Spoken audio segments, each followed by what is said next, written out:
Good morning, students. Now we are going to see the first lesson, Advent of the Europeans. So many countrymen and foreigners came to India for trade. They buy goods from India at a cheaper rate and sell them at huge profit. How did we know these things happened on those days? We came to know about these things from the sources available in India. What do you mean by sources? Sources means a book or document used to provide evidence in research. Sources are of two kinds. They are written sources and material sources. Written sources. After the advent of the printing press, numerous books were published in different languages. People began to acquire knowledge easily in the fields like art, literature, history, and science. Archives. Archives is a place where historical documents are preserved. The National Archives of India (NAI) is located in New Delhi. It is the chief storehouse of the records of the Government of India.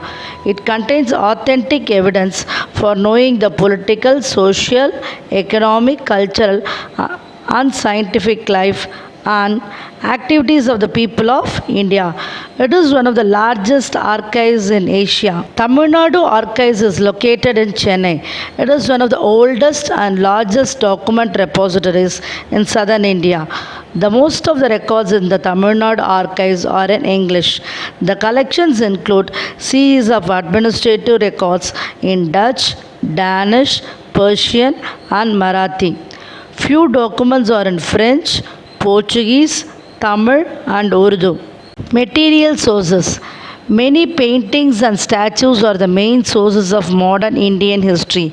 They give us a lot of information and the achievement of national leaders and historical personalities. In Kanjipuram, we can see many temples. These temples are examples for material sources.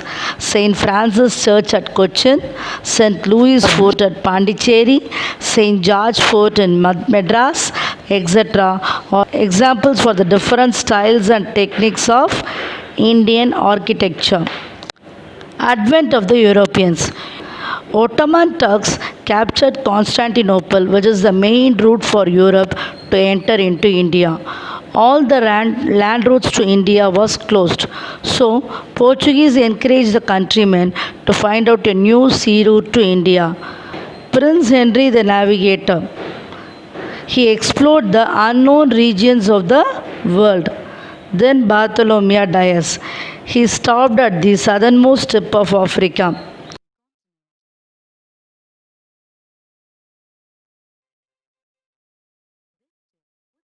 The third one is Vasco da Gama. He followed Bartholomew Dias up to southernmost tip of Africa, and from there he found a new sea route to reach India. He reached at Calicut, which is in Kerala. King Zamarin gave a warm welcome to Vasco da Gama. A second Portuguese navigator, Pedro Alvares Cabral, sailed towards India following the route discovered by Vasco da Gama with 13 ships and a few hundred soldiers in 1500. On his arrival at Calicut, there arose conflicts between Portuguese and King Zamarin. Vasco da Gama came to India for the second time in 1501 with 20 ships and founded a trading centers at Canano. King Zamarin attacked the Portuguese in Cochin but was defeated. The Portuguese established factories at Calicut and Cochin. Cochin was the first capital of the Portuguese East India Company. The third voyage of Vasco da Gama was in 1524. He soon fell ill and in December 1524 he died in Cochin. Francisco de Almeida. In 1505, Francisco de Almeida was sent as the first governor for the Portuguese possessions in India. Almeida had the aim of developing the naval power of the Portuguese in India. His policy was known as Blue Water Policy. As Portuguese tried to break the Arabs' monopoly on Indian trade, it negatively impacted on the trade interest of Egypt and Turkey. In a naval battle fought near Chaul, the combined Muslim fleet won a victory over the Portuguese fleet and Almeida's son, who was killed in the battle.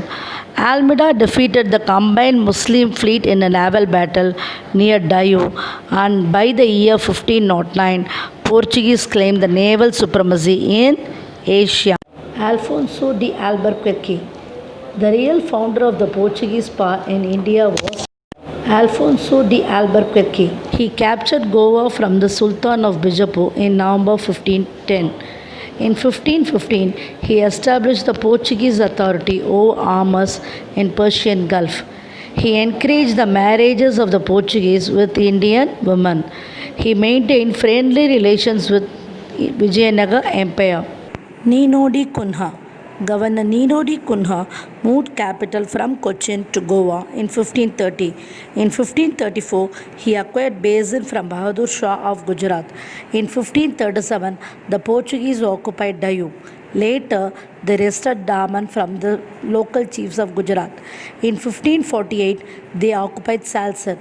During the 16th century, Portuguese succeeded in capturing Goa, Daman, Dayu, Salsette, Basin, Chaul and Bombay on the western coast, Hooghly on the Bengal coast, and Santhome on the Madras coast, and enjoyed good trade benefits.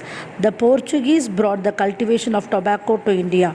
Due to the influence of the Portuguese, Catholic religion spread in certain regions on Indian western and eastern coast. The printing press was set up by the Portuguese at Goa in 1556. A scientific work on the Indian medicinal plants by a European writer was printed at Goa in 1563. In 17th century, the Portuguese power began to decline to the Dutch, and by 1739, the Portuguese pockets became confined to Goa, Dayu and Daman.